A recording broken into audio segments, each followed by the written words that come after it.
मेरे बहुत ही प्रिय और बेहद सम्मानित साथियों, हृदय की असीम गहराइयों से अभिनंदन, बहुत बहुत हार्दिक स्वागत। साथियों, आत्महत्या के जो आंकड़े हैं वो चौंकाने वाले हैं। इस एपिसोड को तैयार करने के दौरान, कुंडलियों के अध्ययन के दौरान, शोध के दौरान जब इंटरनेट पर हमने कुछ आंकड़े खंगालने का प्रयास किया तो बहुत ही दुखद सत्य सामने आया। आत्महत्या के जो कारण हैं वो भले ही अलग अलग हो सकते हैं, परंतु एक बहुत बड़ा कारण दाम्पत्य जीवन के दुख का दंश है। सत्य है ये बात। और उसी से प्रेरित होकर के, चूंकि हमने ये प्रण लिया है कि आप तक बहुत ही सरलतम साधनाएं पहुंचानी है और हमारे इस जीवन को, जो कि शायद संभवतः ईश्वर की सबसे अमूल्य कृति है, सबसे अमूल्य रचना है ये हमारा शरीर, यदि इसका बचाव नहीं हम कर पाए तो पूरे मानवता के ऊपर एक बहुत बड़े कलंक की बात है। साथियों, आज इस एपिसोड में हम खास तौर पर चर्चा करेंगे कि यदि आपके दाम्पत्य जीवन में भी इतनी अधिक खटास आ चुकी है कि आपको जीने से अधिक मरना आसान लगता है, तो आपको ये साधना अवश्य करनी चाहिए और आपको कोई अधिकार नहीं है अपने आप को समाप्त करने का। ये किसी भी मामले में, किसी भी मायने में उचित नहीं है। साथियों, इससे पहले के एपिसोड में हमने चर्चा की थी कि जब आप कुंडली मिलान कर रहे हैं, भावी वर वधू का आप चयन कर रहे हैं, आपके साथ में जो कुंडलियां मिलान के लिए आती हैं, जो प्रपोजल आपके पास में आते हैं, आप स्वयं उन 4 बिंदुओं को दरकिनार करें, नहीं तो आपको एक ऐसा जीवन साथी मिल सकता है जो आपको इमोशनली और मेंटली इतना ज़्यादा टॉर्चर कर देगा कि आपको लगेगा कि अब तो आत्महत्या ही मेरे जीवन का सत्य है। यदि आपने वो एपिसोड नहीं देखा है तो मैं आपसे विनम्र निवेदन करता हूं कि वो एपिसोड आप ज़रूर जाकर के देखिए। यहाँ आई बटन में और डिस्क्रिप्शन में हम प्रयास करेंगे उसका लिंक आपको प्रदान कर दिया जाए। हमारे ही प्रमुख चैनल आचार्य चंद्रकांत पर वो प्रसारित हुआ था। साथियों, कोई भी चीज़ जो कि अप्राकृतिक है कदापि उचित नहीं हो सकती। जितना आप प्रकृति से जुड़े रहेंगे उतना ही आपके जीवन की सार्थकता रहेगी। और अपने आप को समाप्त कर लेना एक अप्राकृतिक कृत्य है।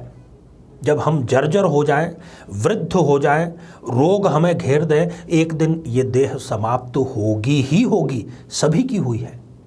जिसने जन्म लिया है उसकी मृत्यु अवश्यंभावी है, कोई रोक नहीं पाएगा, परंतु असमय इस प्रकार की मृत्यु आप स्वयं को प्रदान नहीं कर पाएंगे। इसीलिए आज की ये साधना हम लेकर के आए हैं कि आप करेंगे स्वयं आत्महत्या की हत्या।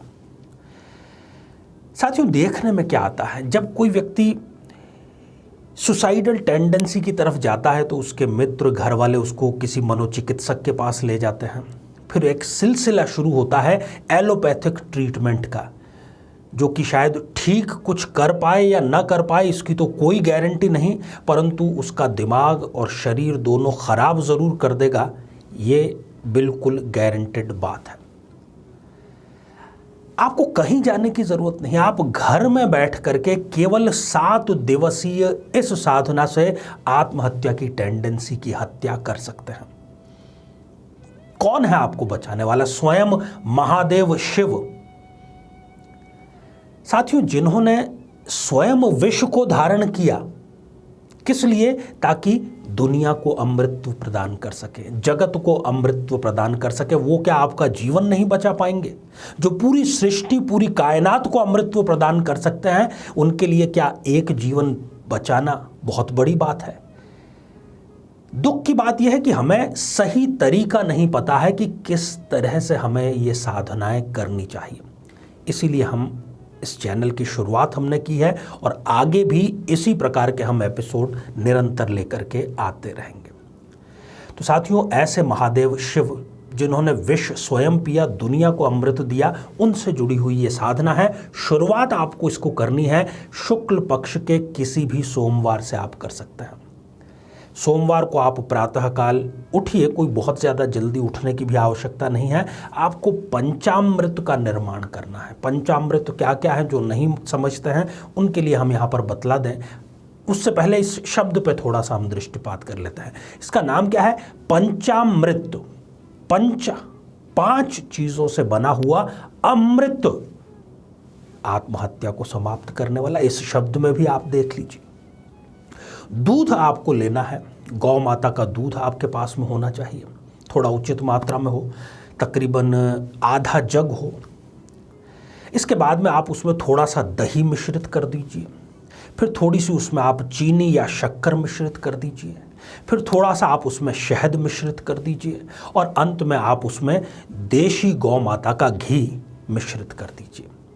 और अगर आपके पास में गंगा जल उपलब्ध है तो वो भी थोड़ा सा मिश्रित कर दीजिए। और ये जो मिश्रण है ये बन गया पंचामृत। और ये कोई साधारण पंचामृत नहीं है, आपके जीवन को रक्षा प्रदान करने वाला, आपके जीवन को आनंद से भर देने वाला ये पंचामृत है।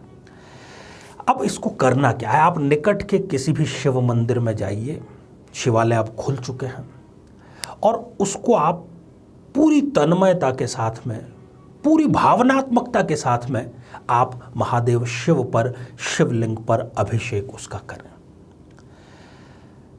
अब आपको इसके पश्चात नाग केशर चाहिए, ज़्यादा नहीं चाहिए, केवल 11 नाग केशर प्राण प्रतिष्ठित आपको शिवलिंग पर समर्पित करनी है।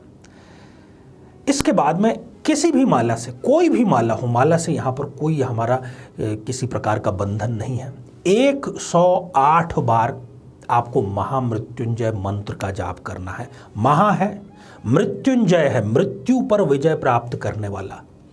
ये कार्य आप करिए, और उसके बाद में आप अपनी जो दिनचर्या है वैसे पूरा दिन बिता सकते हैं। अब आपने शुक्ल पक्ष के प्रथम सोमवार से इसको प्रारंभ किया, या शुक्ल पक्ष के किसी भी सोमवार से प्रारंभ किया, लगातार करना है फिर 7 दिनों तक। सोम, मंगल, बुध, गुरु, इस प्रकार से रोजाना करना है। किसी भी प्रकार का व्यवधान इसमें नहीं आना चाहिए। साथियों, आप देखेंगे, और यदि आपके ये काम का नहीं है, मैं ईश्वर से प्रार्थना करता हूं कि आपको इस साधना की जरूरत ना पड़े, परंतु यदि आपके आसपास किसी मित्र को, किसी पड़ोसी को, किसी रिश्तेदार को, किसी परिचित को यदि आप ये बतला पाएं, आपको लगता है, तो आप एक जीवन को बचाने का श्रेय अवश्य प्राप्त कर सकते हैं।